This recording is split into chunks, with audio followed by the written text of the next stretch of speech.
अब नए अंदाज में हर रविवार रात 9 बजे अंजाम में भूपेंद्र भारद्वाज के साथ। नमस्कार, मैं हूं भूपेंद्र भारद्वाज। आप देख रहे हैं अंजाम। रात के 9 बज चुके हैं अंजाम में। आज हम ले चलेंगे आपको उत्तर प्रदेश के कानपुर जिले में, जहां एक ऐसी घटना खेली गई जहां खून की होली खेली गई। खून की होली ने पूरे प्रदेश को हिलाकर रख दिया है। वहीं राजनीति में भी भूचाल आ गया है। एक ऐसे अपराधी ने खून की होली खेली। उस अपराधी का नाम था विकास दुबे। विकास दुबे रहने वाला कानपुर जिले के बिकरू गांव का था। काफ़ी समय से उसके खिलाफ बहुत सारे मुकदमे दर्ज थे, लेकिन कार्रवाई हल्की चल रही थी।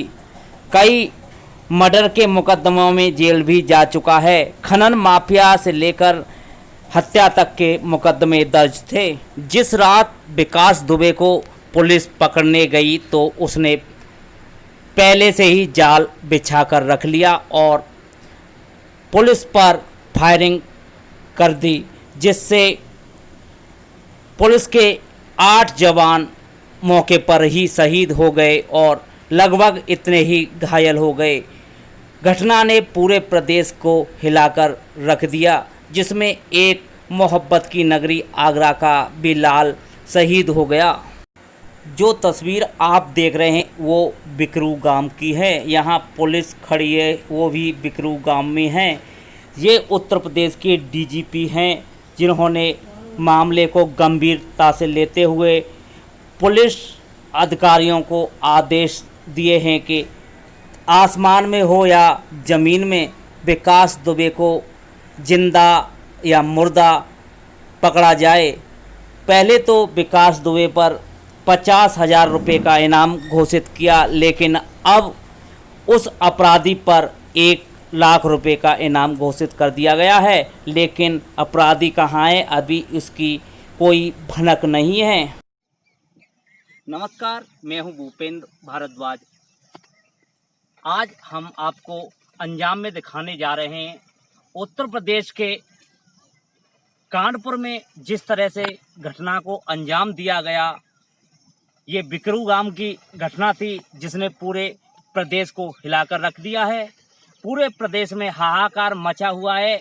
एक बदमाश ने जिस तरह घटना को अंजाम दिया, उससे प्रतीत होता है कि विभीषण की भूमिका में कोई बड़ा व्यक्ति रहा है, जिस विभीषण ने इस योजना की जानकारी दी और उसके बाद बदमाशों ने घटना को अंजाम दिया।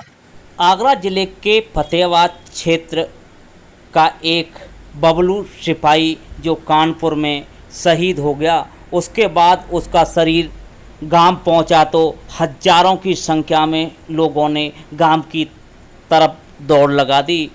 जवान शहीद का पार्थिव शरीर गांव में पहुंचा और चारों तरफ चीख पुकार मच गई। लोगों के पैरों तर जमीन खिसकने लगी। आखिरकार इतनी बड़ी घटना को अंजाम अपराधी ने दे दिया। पुलिस द्वारा जब बदमाश के घर पर दबिश दी जा रही थी, लेकिन इसकी जानकारी अपराधियों को पहले ही मिल चुकी थी।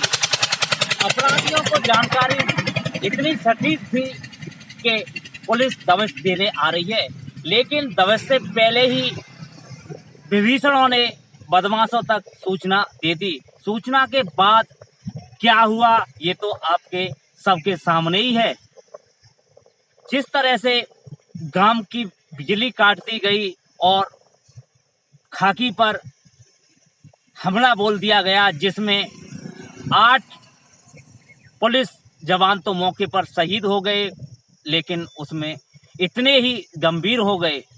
गंभीर घायलों को तो अस्पताल में उपचार के लिए भेज दिया, लेकिन बदमाश घटना को अंजाम देकर फरार हो गए। 3 कही जाएंगी। पहला तो जो हमारे कर्मचारी, हमारे साथी घायल हुए हैं, उनको तत्काल इलाज अच्छे से अच्छा मिल पाए, वो जल्दी स्वस्थ हों। एक तो ये हमारी प्रायोरिटी है।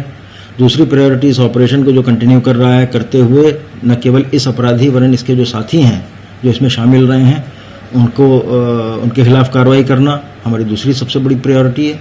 और तीसरी ये कि ये जो वेपन्स वगैरह इन्होंने यूज़ किए, ये वेपन्स इन्होंने कहाँ से हासिल कर लिए, कैसे हासिल कर लिए, और जो हमारे आदमियों को चोटें आई हैं उनका एग्जामिन करना और ये देखना कि किस तरह के वेपन्स से आई हैं, ये तीसरी प्रायोरिटी है इन्वेस्टिगेशन। हम कैसे तो पुलिस अभी बहुत सख्त इसके बाद एक्शन इससे ये स्पष्ट है कि इतनी बड़ी घटना है, ये हमारे लिए बहुत बड़ा चैलेंज है और हमने सारे ऑफिसर्स को वहाँ लगा रखा है और एक बहुत विशद ऑपरेशन न केवल एक ज़िले का वरन आसपास के सभी ज़िलों का, पूरे जोन के ज़िलों के लोगों को मोबिलाइज करके कर रखा है। उसको हम बहुत सीरियसली ले रहे हैं, इससे बड़ा चैलेंज हमारे लिए नहीं है कोई। देखिए, रात्रि में जो घटना हुई थी जिसमें 8 पुलिसकर्मी हमारे शहीद हुए थे, उसके बाद पूरे कानपुर नगर की पुलिस फोर्स को सड़कों पर उतार दिया गया था और लगातार कई टीमें बना करके हम लोग कॉम्बिंग कर रहे थे। जो भी जंगल हैं, भागने के रास्ते हैं, रेल के ट्रैक हैं, इन पर लगातार पुलिस की पेट्रोलिंग चल रही थी।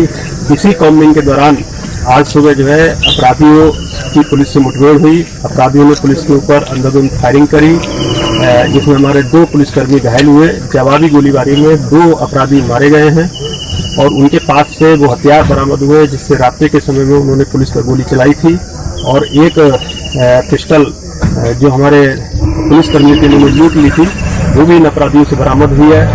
3 अपराधी अभी और हैं जो इन जंगलों में अभी छिपे होने की संभावना है। पुलिस उनकी भी कॉम्बिंग कर रही है और उनकी शिक्षा लगी है। देखिए, अभी जो 2 अपराधी मारे गए हैं, इनकी पहचान के लिए गांव वालों को बुलाया गया, वो उनकी पहचान करेंगे। सवाल ये उठता है कि आखिरकार इतने बड़े बदमाश पर इतने मुकदमे थे, भूमाफिया था, लेकिन इतनी धीमी कार्रवाई क्यों चलाई गई? अगर समय रहते कार्रवाई होती तो इस घटना को अंजाम नहीं दिया जाता। घटना के बाद पुलिस और प्रशासन द्वारा पूरे घर को तहस-नहस कर दिया गया है, गाड़ी से लेकर सभी को चकनाचूर कर दिया गया है। इसी बात से अंदाजा लगाया जा सकता है कि प्रशासन कितना गुस्सा में है और किस तरह से कार्रवाई करने में लगा हुआ है। लेकिन जिस घटना को अंजाम दिया गया है, काली कमाई से विकास दुबे ने जिस तरह अपना साम्राज्य खड़ा किया था, उसको प्रशासन द्वारा 5 घंटे में चकनाचूर कर दिया। गुस्से में प्रशासन ने जमीन से लेकर छत तक उसे एक तरफ कर दिया, वहीं गाड़ियों को भी धरती में मिला दिया। ने पूरे देश को हिलाकर रख दिया।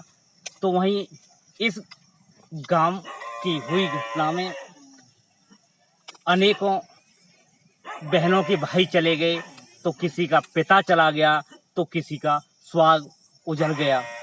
उत्तर प्रदेश के मुख्यमंत्री योगी आदित्यनाथ द्वारा 1 करोड़ रुपए और सरकारी नौकरी देने की घोषणा तो की है, लेकिन जब इंसान चला गया तो पैसे का कोई महत्व नहीं है।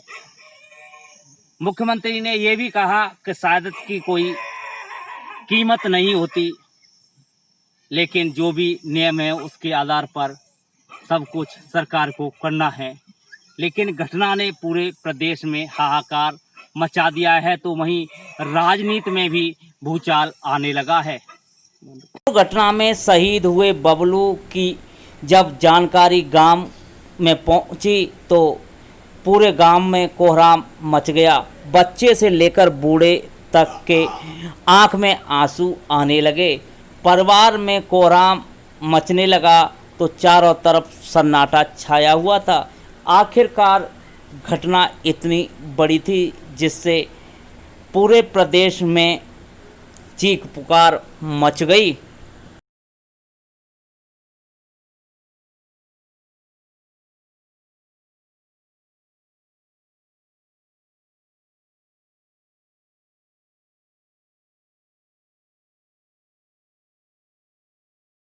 ने मोहब्बत की नगरी आगरा के एक लाल को भी नहीं बख्शा।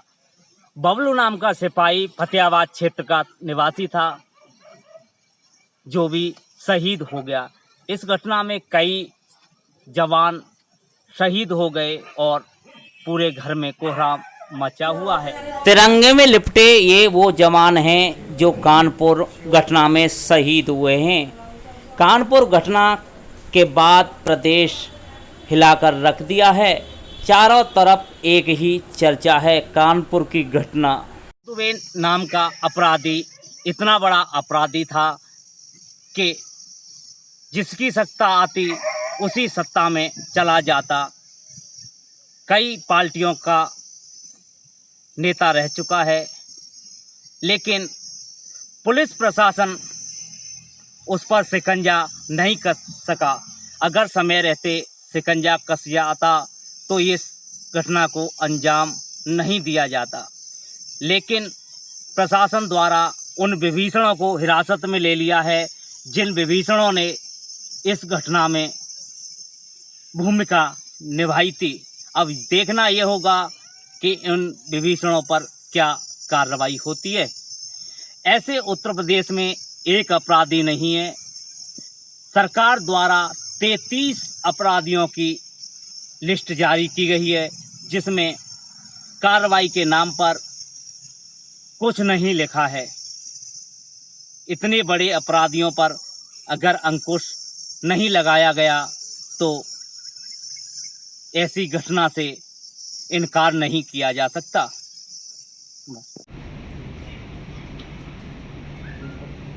मैं भी शोक संतप्त परिजनों से मुलाकात के साथ ही अपने उन बहादुर जवानों को श्रद्धा सुमन करने का अवसर मुझे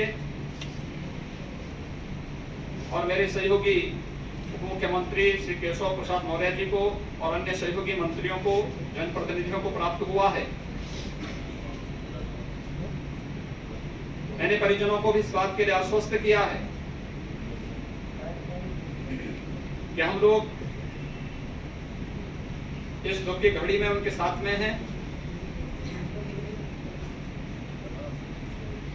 जवानों ने जिस मजबूती के साथ अपनी जिम्मेदारियों का निर्वहन किया है, उसके लिए उनके कर्तव्यों के प्रति हम सब की विनम्र श्रद्धांजलि है। उत्तर प्रदेश सरकार अपने इन सभी शहीद हुए जवानों के परिवार वालों को यद्यपि शहादत की कोई कीमत नहीं होती। पुलिस की टीम लगातार दबसे दे रही है, लेकिन विकास दुबे कहां छुपा है अभी तक पता नहीं चल सका है। घटना के बाद जो खुलासे हुए हैं वो आपके पैरों तले जमीन खिसका देंगे। प्रशासन द्वारा नौकर से लेकर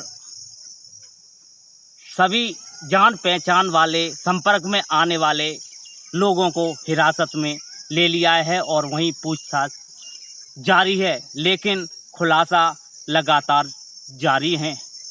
एक गाड़ी ऐसी मिली है जो बहुत बड़े लोग के नाम है, लेकिन विकास दुबे अपराधी के पास थी। दूसरे के नाम की गाड़ी किस तरह चलाता था, सरकारी गाड़ी का इस्तेमाल करता, इससे तो अंदाज़ा लगाया जा सकता है कि उसकी बागडोर कहाँ से चल रही होगी। लेकिन सवाल यह भी खड़ा होता है कि आखिरकार इस घटना में कौन विभीषण बना, ये तो अब प्रशासन द्वारा ही सामने आएगा। कानपुर के शहीदों को श्रद्धांजलि देने के लिए उत्तर प्रदेश के मुख्यमंत्री योगी आदित्यनाथ पहुंचे और भारी खेद जताते हुए अपराधी को जल्द ढूंढ निकालने की कही। अंजाम में इस हफ्ते आपको कानपुर की घटना से रूबरू कराया। अगले हफ्ते इसी समय रात 9 बजे रविवार को फिर नई घटना के साथ अंजाम में हाजिर होंगे। जब तक के लिए मुझे इजाज़त दीजिए। भूपेंद्र भारद्वाज। जय हिंद, जय भारत।